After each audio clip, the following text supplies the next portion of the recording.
Salam semuanya, perkenalkan nama saya Elsa Dayanti Sirait dengan NIM 2101040005 Prodi Manajemen Pendidikan Kristen semester 2 dan saya dari grup A.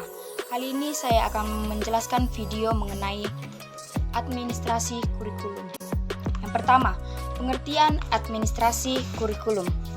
Menurut Undang-Undang Nomor 20 Tahun 2003 menyebutkan bahwa kurikulum ialah sekumpulan rencana yang berisi peraturan mengenai tujuan yang akan dicapai dalam suatu proses pembelajaran dan digunakan sebagai pedoman untuk proses belajar mengajar yang terjadi di lembaga pendidikan.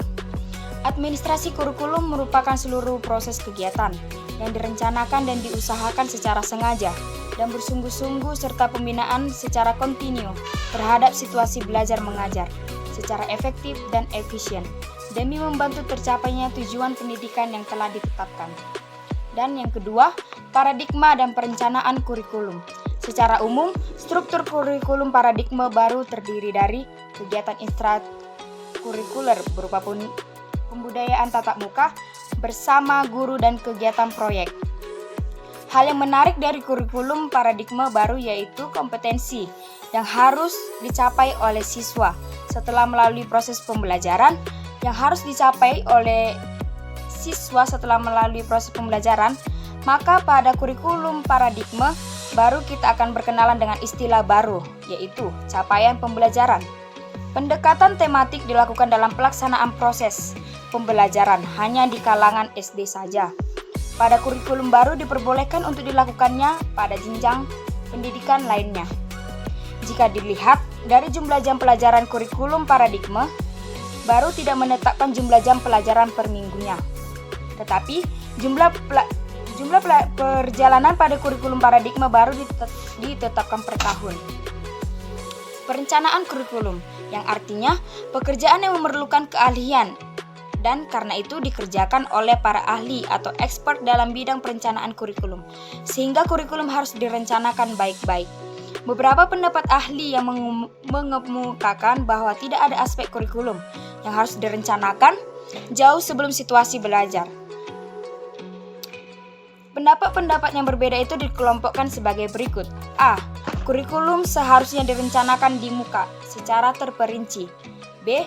Kurikulum direncanakan secara terperinci maka oleh panitia yang terdiri dari guru-guru. C. Kurikulum direncanakan dalam garis besarnya yang luas oleh panitia. D. Kurikulum yang direncanakan berisi partisipasi dari guru-guru dan tokoh-tokoh masyarakat. E. Kurikulum direncanakan oleh guru bersama murid pada waktu akan belajar, tanpa perencanaan jauh di muka. 3. Struktur dan fungsi kurikulum. A. Fungsi dari kurikulum. Fungsi yang pertama itu fungsi penyesuaian, yang memiliki sifat mampu beradaptasi dengan perubahan yang terjadi dalam lingkungan. Fungsi integrasinya mampu menjadi alat pendidikan yang dapat membantu pribadi-pribadi yang utuh serta berintegrasi di masyarakat. Fungsi diferensiasinya alat pendidikan yang memperhatikan pelayanan kepada setiap peserta didik, yang mana mereka memiliki perbedaan masing-masing yang patut dihargai. Fungsi persiapan untuk membantu mempersiapkan peserta didik untuk dapat menuju ke jenjang pendidikan berikutnya serta siap untuk hidup bermasyarakat apabila peserta didik tersebut tidak melanjutkan pendidikannya. Fungsi peniruan memfasilitasi peserta didik dengan cara memberi kesempatan untuk memilih program belajar yang sesuai dengan minat serta bakatnya. Fungsi diagnostik memahami dan mengarahkan potensi dari seorang peserta didik agar dia dapat terus menggali potensinya. D. Struktur kurikulum. Yang pertama, tujuan kurikulum. Mempersiapkan peserta didik agar dapat menjadi pribadi serta warga negara yang kreatif, inovatif, beriman, dan juga efektif ketika dia berada pada lingkungan masyarakat kelak. Kedua, materi kurikulum. Sesuai dengan perkembangan siswa serta bermakna bagi mereka. Merupakan pengetahuan ilmiah yang dapat diuji kebenarannya. Merupakan cerminan dan kenyataan nasional. Dan penunjang tercapainya tujuan dan pendidikan. 3. Strategi pembelajaran. Strategi yang ditetapkan merujuk pada metode dan peralatan yang digunakan dalam proses belajar dan mengajar. 4. Organisasi kurikulum. yang dimana artinya keberagaman organisasi ini terbagi menjadi 6 bagian. Yang pertama, mata pelajaran terpisah, mata pelajaran berkondasi, bidang studi, program yang berpusat pada anak, inti masalah, dan elektif program. 5. Evaluasi. Evaluasi itu memeriksa apakah kurikulum yang diterapkan tersebut efektif dan mencapai tujuan pendidikan. Dan yang keempat, pengorganisasian kurikulum, yang dimana artinya cara mengalokasikan waktu untuk kegiatan belajar mengajar. Di sekolah, beberapa pola pengorganisasian kurikulum sebagai berikut. Yang pertama, subject contract kurikulum. Yang kedua, correlated kurikulum. Ketiga, fused kurikulum. Keempat, core kurikulum.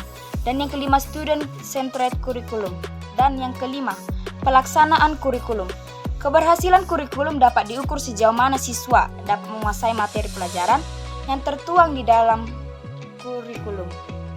Sukma Dimata menegaskan beberapa hal yang harus dimiliki oleh setiap guru dan menegaskan di beberapa hal yang harus dimiliki oleh setiap guru dalam pelaksanaan kurikulum antara lain.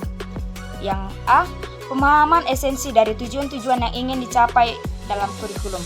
B, kemampuan untuk menjabarkan tujuan-tujuan kurikulum tersebut menjadi tujuan-tujuan yang lebih spesifik.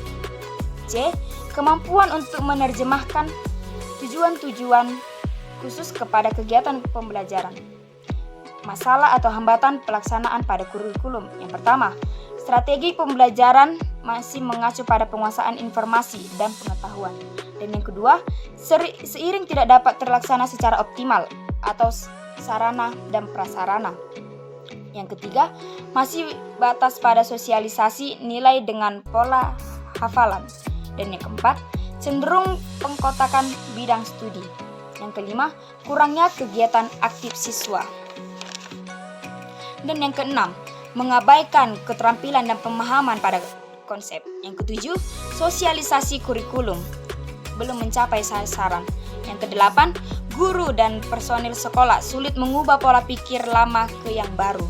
Dan yang kesembilan, tidak semua aparat di lapangan welcome terhadap kurikulum baru. Dan yang keenam, pengawasan dan penilaian kurikulum. Yang pertama, pengawasan identik dengan controlling, yang berarti pemeriksaannya pada hal pengawasan program kurikulum akan dipantau. Pelaksanaan pengawasan akan memastikan apakah kurikulum dapat digunakan atau tidak. Penilaian atau evaluasi. Proses selanjutnya mengevaluasi kurikulum yang dibuat untuk memperbaiki. Jika terjadi kesalahan, evaluasi sangat esensial dalam pengembangan kurikulum. Evaluasi di masa sebagai proses mengambil keputusan apakah kurikulum tersebut layak dipakai. Dan yang ketujuh, pengembangan kurikulum. Pengembangan kurikulum merupakan proses perencanaan dan pengembangan kurikulum oleh kurikuler dan kegiatan kurikulum yang dihasilkan dapat menjadi bahan agar dan acuan yang digunakan pada tujuan pendidikan nasional. Kurikulum sebagai suatu rancangan dalam pendidikan memiliki posisi yang strategis karena seluruh kegagalan pendidikan bermuara pada kurikulum. Mengembangkan kurikulum dilakukan karena sikap kurikulum yang dinamis selalu berubah dan menyesuaikan diri dengan perubahan. Sekian penjelasan dari saya mengenai administrasi kurikulum. Terima kasih. Salam.